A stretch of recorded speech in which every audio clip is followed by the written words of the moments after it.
우리 제목 같이 한번 읽어보겠습니다. 부모의 의무, 한나와 사무엘.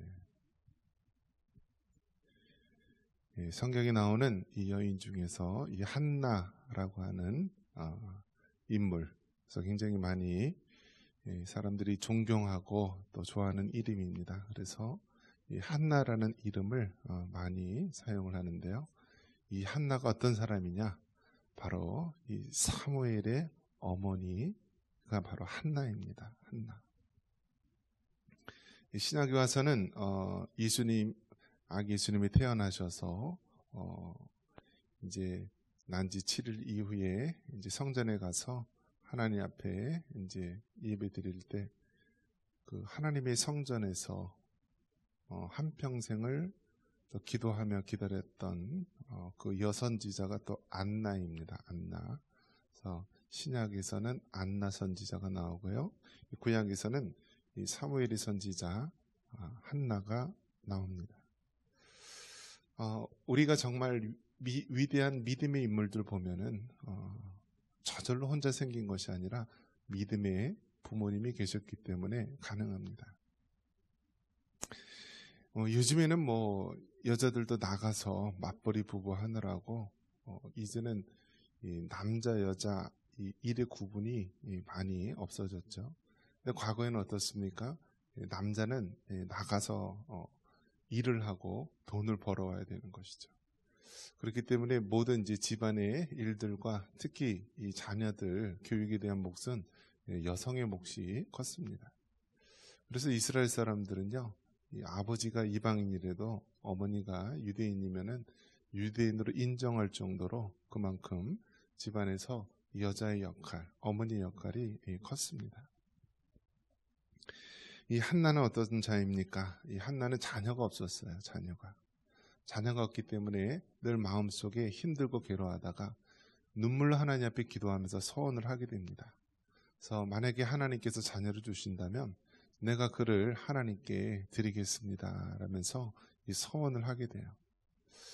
그래서 얼마나 간절하게 기도를 했는지 하도 성전에서 막 꺼이꺼이 막 하나님 앞에 간절히 울면서 기도하니까 그 엘리 제사장은 그 여자가 술에 취한 줄 알고 이제 술을 끊어라 그렇게 얘기할 정도로 정말 미치듯이 하나님 앞에 매달리며 기도했었는데요.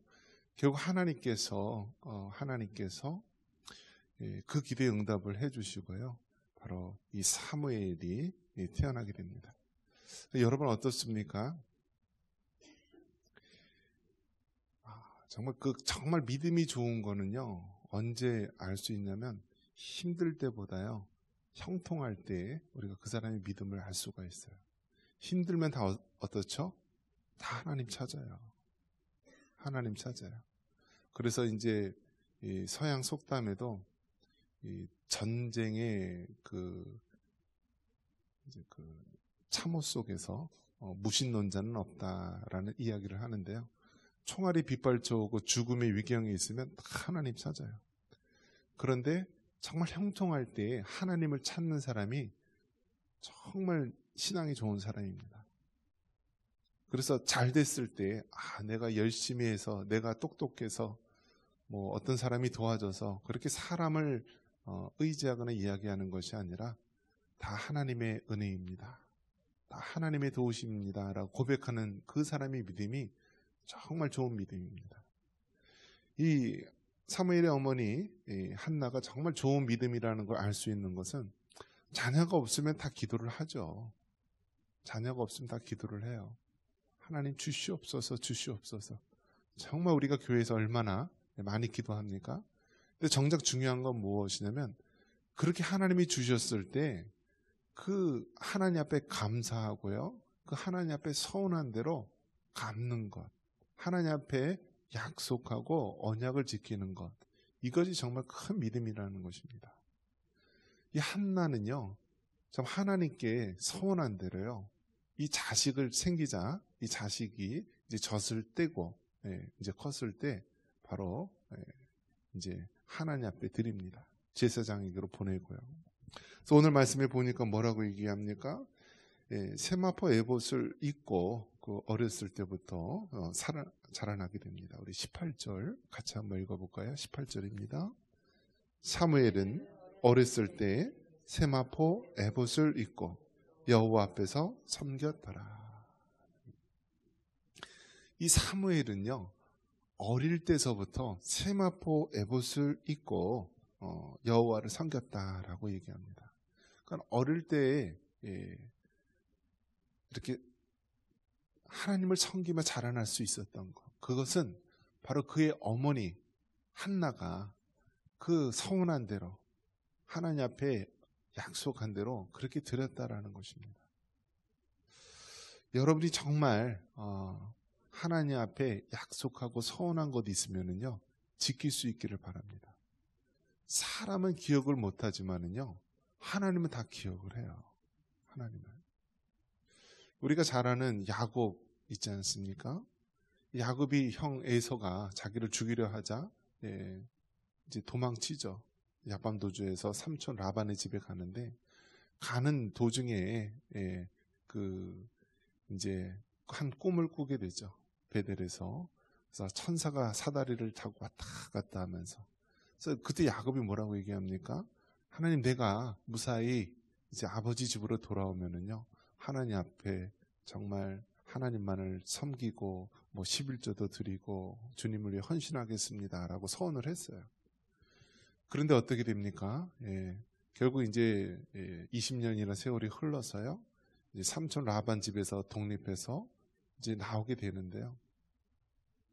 그 과정에서 하나님 앞에 서운한 것을 야곱이 잊게 됩니다. 그러니까 어떤 일이 생기나요? 결국 이제 자기 막내딸이 어떤 겁탈을 당하게 되고요. 또 이에 또 진노한 이 철제 둘째 아들이 또 이렇게 살인을 저지르게 되면서 큰 위기 앞에 놓이게 됩니다. 그러면서 그 어려움을 겪으면서 야곱이 내가 과거에 하나님 앞에 이렇게 서원을 했었구나 하면서 그 즉시 그 서원한 장소로 가서 그 서원한 것을 이행을 하게 됩니다. 한나는요, 그렇게 눈물로 기도하면서 하나님께서 자녀를 주신다면은 내가 이 자녀를 하나님께 드리겠습니다라고 서원했었고요. 그 약속한 대로, 서원한 대로 드린 것입니다. 이처럼 정말 하나님 앞에 여러분 약속하고 언약한 것이 있다면은요, 하나님 앞에 그 약속을 이룰 수 있기를 바랍니다. 자, 그러면 위대한 믿음의 사람 사무엘이 있기까지는 정말 믿음의 어머니 한나가 있었다는 것, 그리고 이 한나의 위대함은 정말 힘들고 어려울 때 자녀를 달라는 그 믿음이 아니라 정말 하나님께서 자녀를 줬을 때 그 서원한 대로 드릴 수 있는 믿음, 그것이 진정한 정말 믿음의 본을 보이는 것입니다. 그러면서 이 사무엘은요, 세마포 에봇을 입고 여호와를 섬겼다라고 얘기합니다. 어릴 때서부터 구별되어 하나님을 섬기는 믿음의 모습을 보여주고 있습니다. 그러면서 21절에 보니까 사무엘은 여호와 앞에서 자라니라. 그리고 26절에 보니까 사무엘이 점점 자라매 여호와와 사람들에게 더욱 은총을 더욱 받더라. 그러면서 여러분, 정말 이 자녀가 잘 되는 길은요, 이 자녀가 영적으로 잘 돼야 되고요, 육적으로도 잘 돼야 하는 것입니다. 하나님이신 예수님이 이 땅에 오실 때도요, 어른으로 오지 않고요, 이 마리아의 그 자궁에 잉태된 것이죠. 잉태.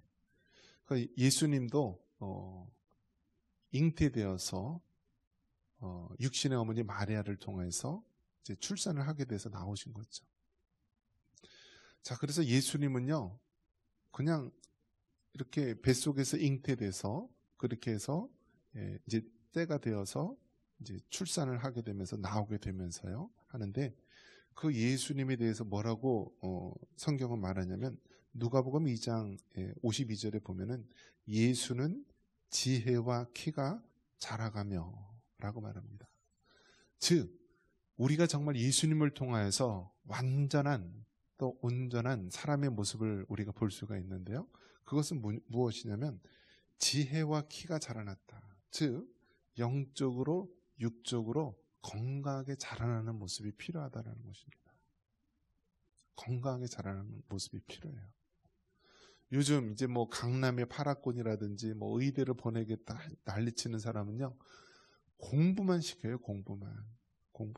근데 그 공부가 선행학습이에요. 선행학습. 그러니까 초등학교 한 중간 단계 되면은요, 이미 중학교 과정을 하고요, 중학교 들어가자마자 이미 고등학교 과정을 다 해버려요.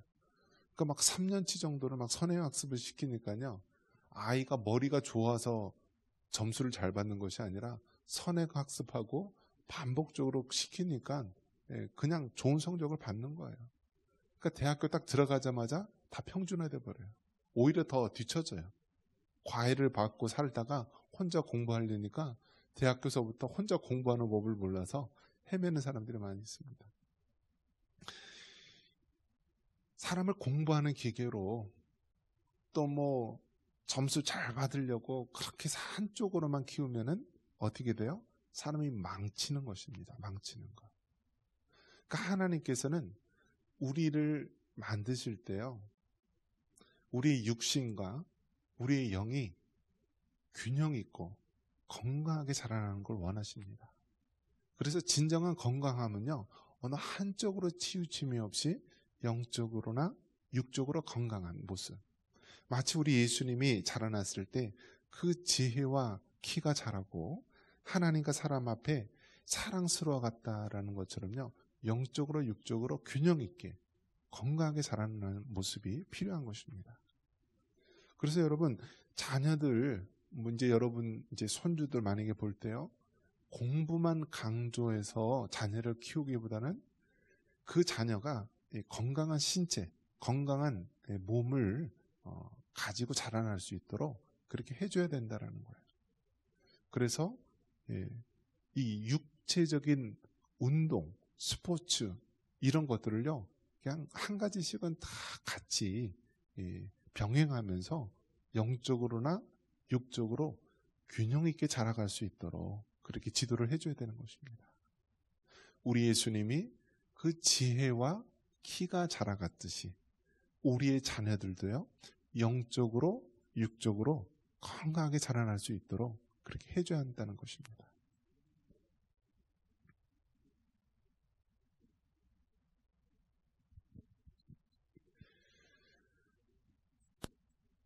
이제 앞으로 초고령화가 되는 사회인데요. 이제 고령화는 됐고 이미 초고령화인데 한 인구의 이제 65세 이상이 20% 이상 되면 이제 초고령화가 되는 것인데요. 그게 이제 앞으로 몇 해 안 남았어요. 자, 그러면 여러분 어떻습니까?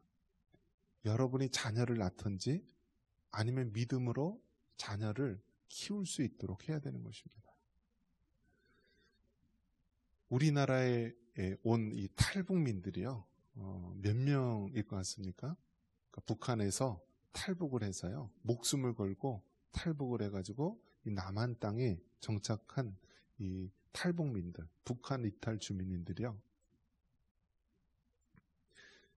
3만 4천 명, 3만 4천 명이라고 합니다. 그런데 그 3만 4천 명 중에서요, 3명 중에 1명은 다 기초생활 수급자라고 합니다. 그러니까 3명이면은 1명은 이 남한 사회에 적응을 못하고 경제적으로 도움을 받지 않고서는 살아갈 수 없어서 35% 정도가 기초생활 수급자라고 합니다. 그러니까 여러분 얼마나 안타깝습니까? 그 사람들이 탈북을 했을 때는요, 정말 용감한 사람들이에요. 왜냐하면 목숨을 걸고 탈출했기 때문에 그런 것입니다. 그래서 정말 그들이 돌고 돌아서 남한 땅에 왔는데 정작 남한 땅에 적응하는 것이 너무너무 힘들다는 거예요. 그래서 3명 중에 1명이 기초생활 수급자로 생활할 정도로 그렇게 힘들다는 거예요. 특히 그 탈북민들 그 자녀들이 있잖아요. 자녀들은 그들은 정체성이 더 혼란스럽고 적응을 못한다라고 합니다. 이 한국 사람들이요, 못됐어요. 이 왕따를 잘해요. 왕따. 우리나라 사람들이요, 강한 사람 앞에는 약하고요, 약한 사람한테는 얼마나 강한지 몰라요. 탈북민들 왔다고 그 자녀들을요 그렇게 소외시키는 거예요. 그러니까 그 자녀 아이들이요 대부분 적응을 못하는 거예요. 그러니까 고등학교도 거의 졸업 못하고 뭐 그렇게 하다가 졸업을 하는 거예요. 잘해야 고등학교 졸업하고. 그럼 어떻습니까? 뭐 여러 가지 면에서 뒤처지는 거죠.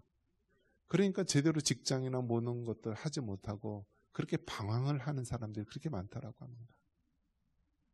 며칠 전에 이 30대 된 남자가요, 이 한밤중에 이 마을 버스를 훔쳐가지고요, 저 임진각 통일대교에 있는 북한 쪽으로 막 달려가다 잡혔습니다. 네, 이런 뉴스 보셨어요? 며칠 됐는데요.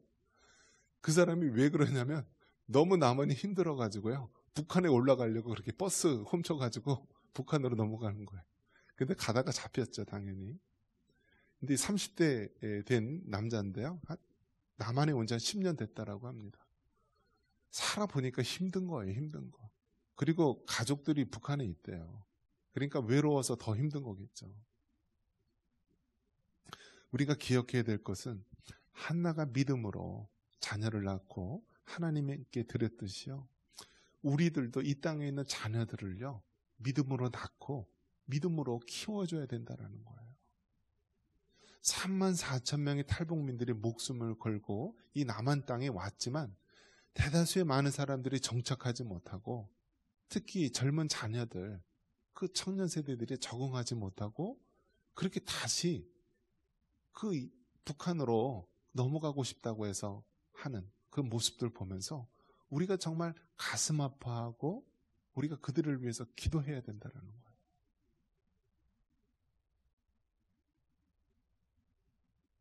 얼마 전에 저 철원에 있는 그 레스토랑 카페를 한번 갔습니다.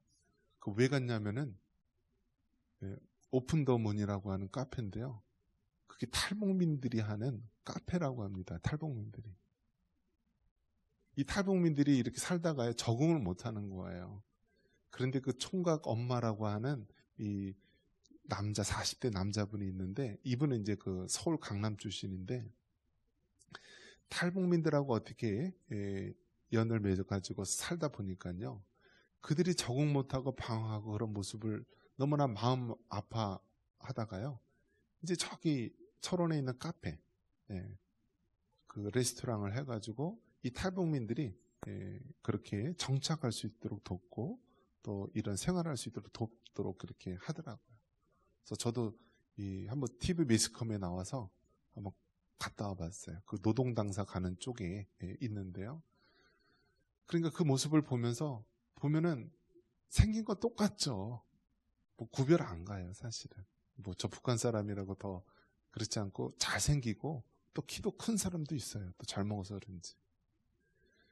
앞으로 정말 우리나라 사람들, 남한에 있는 우리 그리스도인들이요, 한나와 같은 마음을 품고요, 그 북한에 있는 탈북민들 34,000명의 그 탈북민들이 있는데 대다수의 많은 사람들이 남한에서 정착 못하고 방황하는 그 탈북민들을 위해서 우리가 정말 기도하고 그들을 정말 사무엘 같은 믿음의 사람으로 양육해야 될 줄 믿습니다.